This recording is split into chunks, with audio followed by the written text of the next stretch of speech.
hinahamon ko si Laila de Lima na idemanda niya Sino? si Vitz Aguirre. Bakit? Kasi para lumabas ang katotohanan. Oh. Unang-una, ang lakas ng loob nitong si Laila de Lima na magdemanda na parang pa-victim siya. Sabi ko nga sa'yo teka muna.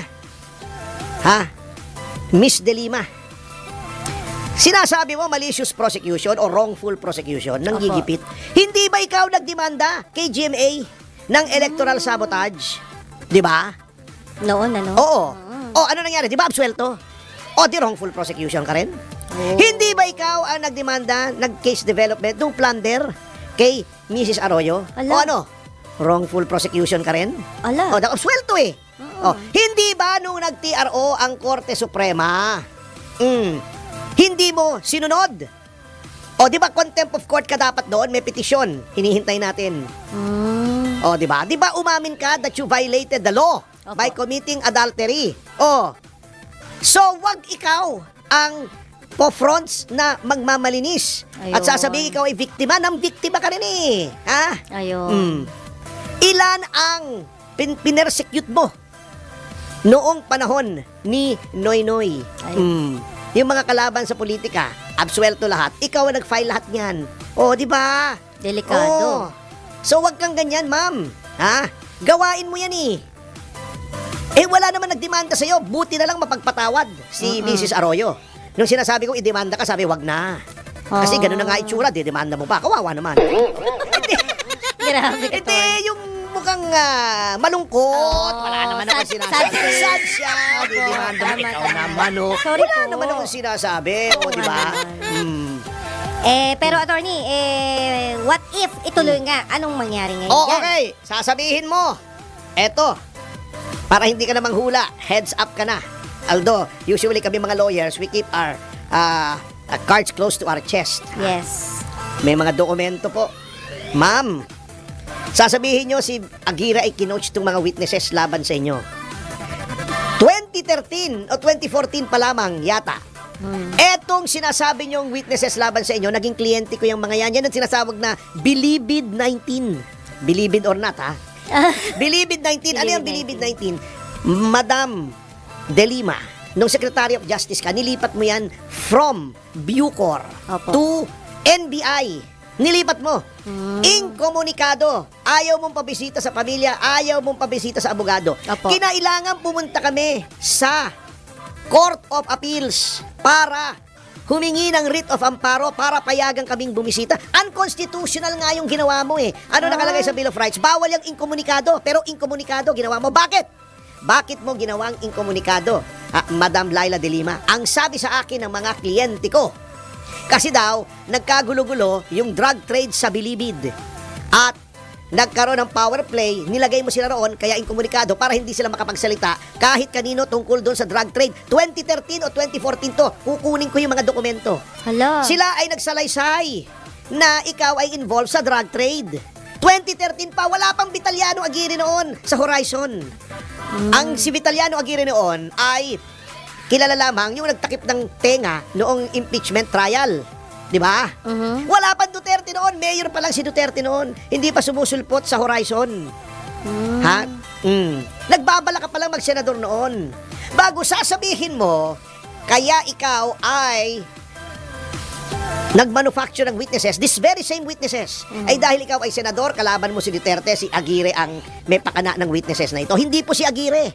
Witnesses na to. Yun na ang sinasabi nitong mga ito laban sa'yo, 2013 o 2014 pa lamang. Real talk yan. Yes! Hindi ka pa, siguro nag-entertain ka na mag-senador pero hindi mo pa ina-announce ni hindi pa kilala.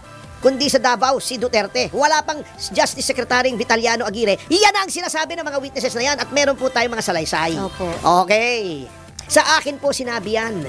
Wala pa po akong pakialam kay Duterte. Wala pa akong pakialam na senador kayo at kalaban nyo si Duterte. Wala pang Vitaliano Aguirre. Iyan ang sinasabi ng mga yan. Kung merong nag-coach at nag-pressure sa mga bumaliktad na witnesses, eh hindi po kami. Kasi consistent po sila. Nag-iba lamang sila nung nagkakaso na at nawala na si Duterte at naging si Pangulong Bongbong Marcos na ang Pangulo. Oh.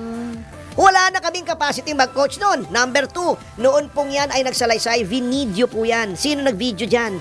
Public Attorney's Office, hindi kami. Bakit? Yung Public Attorney's Office, ang talagang mandate niyan ay upang yung mga mahihirap ay hindi maapi. Opo. Neutral yan, walang kinakampihan yung Public Attorney's Office. Although yan ay operationally under the DOJ at ang hepe niyan ay may rank of Undersecretary of the DOJ. Independent po yan sa DOJ. In fact, ang mga abogado ng PAW at ang mga abogado ng DOJ ay lagi naglalaban sa korte. So hindi po under ng DOJ, walang control sa judgment ng PAW ang DOJ. Ayun. Yan po ang nag-videotape si Persida Acosta Rueda. Ang kumuha po ng mga salaysay niyan, hindi po ako, hindi si Vitaliano Aguirre. Yung mga abogado ng PAW, mga career officials. O, paano namin i-coach yan? O, sabihin nyo nga, So, go ahead, ma'am. I-demanda nyo si Aguirre, magte-testify ako na ganun. Kahit Ala. magpa-lie detector test ako, pahit sabihin kong mamatay na buong angkan ko, magsumpaan tayo ron. Sabihin nyo rin, yung salitang yun, mamatay na buong angkan mo, kung hindi totoo sinasabi. Sige, go ahead ma'am, make our day. Sana naririnig nyo ako, marami naman nakikinig dito. Pakisabi kay, now Congresswoman and Prosecutor Laila De Lima na inignore ang TRO ng Supreme Court. Nagdemanda kay GMA na puro absuelto naman. Magpapa-victim ka ngayon. Go ahead. Sige. Ilabas po natin ang katotohanan, ma'am, sa hukuman. Sige po. Go ahead. Hihintayin po namin. Baka lumaki problema, wag na lang. Bahala siya. Wag na lang. Paano man lalaki ang problema? Di ba? May kasabihan. How can you face your problem if your problem is your face? Pero talagang ibang klase na talaga itong republikang ito eh. Yung pang may ginawang kasalanan at mayroong lumalabas na mga aligasyon na may ginawang kasalanan, sila pa nagdedemanda. Parang si Risa Ontiveros. Para tong si Laila De Lima, si pala pa mega na magdemanda, talagang phrase Senate Republic na tayo. Oh my God. Ayan mga kababayan, si Attorney Ferdinand Topacio na kung saan kanya pong binanatan or binira itong si dating DOJ Secretary Laila De Lima at ngayon ay Congresswoman na kung saan ay sinabi nitong kakasuhan mga kababayan, itong mga taong nagpakulong sa kanya mga kababayan. Sinabi niya na ito ay isang panggigipit or wrongfully prosecution mga kababayan at hinamo naman ni Attorney Ferdinand Topacio si Congresswoman Laila De Lima na kasuhan itong si dating DOJ Secretary Vitaliano Aguirre. Yan mga kababayan, nung panahon ni President Duterte, siya po yung naging DOJ Secretary, itong si Vitaliano Aguirre. At kung talagang naniwala siya na wrongfully prosecution yun ang nangyari, ay kasuhan niya itong si Vitaliano Aguirre mga kababayan. At ito nga pong sinabi ni Attorney Ferdinand Topacio na ginagawa din ni dating DOJ Secretary at Congresswoman Laila De Lima kay dating Pangulong Gloria Macapagal Arroyo mga kababayan, na kung saan hinarang niya itong si dating Pangulong Gloria doon sa airport papunta sana silang Singapore para magpagamot kasama ang kanyang asawa, pero hinarang po sila mga kababayan ng immigration sa utos daw po ni DOJ Secretary Laila De Lima na huwag payagan na makaalis ng Pilipinas mga kababayan. At kinasuhan din po mga kababayan si dating Pangulong Gloria Macapagal Arroyo ng electoral sabotage daw at plunder nitong ni dating Secretary De Lima. At kung paniwala ni Laila De Lima daw or Congresswoman Laila De Lima na panggigipit sa kanya itong nangyaring pagpakulong sa kanya, ay ano naman din ang ginawa niya sa kay dating Pangulong Gloria Macapagal Arroyo daw. At sinabi pa nga niya na or sinuggest niya kay PGMA na kasuhan nga din itong si Laila De Lima, ay sinabi daw ni PGMA na wag na lang daw kasuhan. At sabi ni Attorney Ferdinand Topacio na yun daw yung mga taong may mga aligasyon na may mga kasalanan, yun pa daw ang may lakas loob na magkakaso mga kababayan. At kinumpir niya pa nga dito itong nangyari ngayon kay Senator Risa Hontiveros na kung saan kinasuhan niya po kahapon doon sa NBI itong si alias Rene at yung mga taong nasa likod nito, pati ang mga vloggers na nagpakalat daw ng fake news mga kababayan na nanira po sa kanya.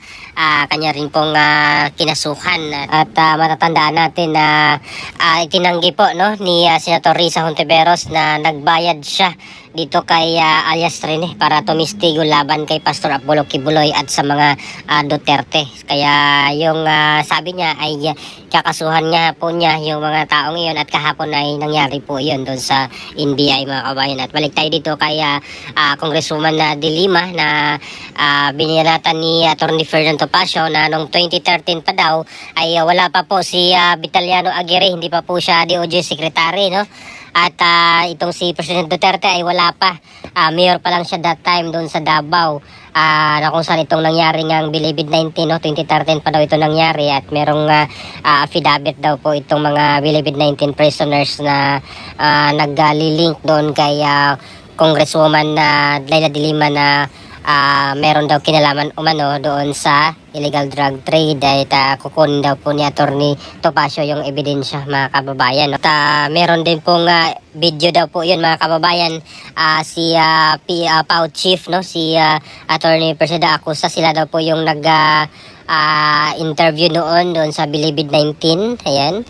So wala po silang kinalaman mga kababayan, no? Wala daw pong kinalaman ang mga Duterte kasi wala pa po sila doon that time at si Vitaliano Aguirre ay hindi pa po DOJ Secretary 2013 nung panahon pa po yan ni President Aquino na kung saan napaka-powerful daw po ni DOJ Secretary Leila de Lima that time. At pati na rin po si Senator Jinggoy Estrada ay ano rin po sa kanya nung nagkaroon ng Senate hearing, no, na sabi niya ang napaka-powerful nito ni DOJ Secretary that time nung panahon ni President Aquino, kaya siya ay napakulong kasama si Senator Bong Revilla doon sa kay Janet na police na case mga kababayan, naman yung PDAP scam. Kaya nakulong po itong si Senator Jinggoy Estrada dahil dito kay DOJ Secretary Leila de Lima din mga kababayan. So ano pong opinion mga kababayan dito po sa mga pasabog ni Atty. Ferdinand Topacio laban dito kay dating DOJ Secretary at ngayon Congresswoman Leila de Lima